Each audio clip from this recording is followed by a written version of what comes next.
Well, I'm Olive Jones and I have recently completed my doctorate at the University of Waikato. I was inspired to do the PhD because while I was a teacher I got a teacher fellowship, and I was hosted by the history department of the University of Waikato while I went and interviewed people who were involved in a commune from the 70s, which I had been part of in my youth. That inspired me to keep at my studies, and I realised that the subject I was delving into was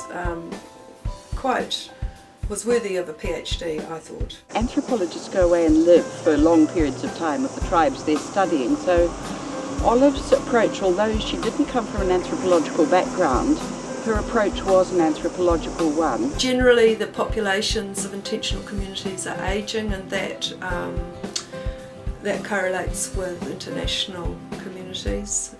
The core populations are mostly the generation that founded them, and younger people, while they're interested in them, aren't inclined to commit themselves long term to them. I'm hoping to turn my thesis into a book.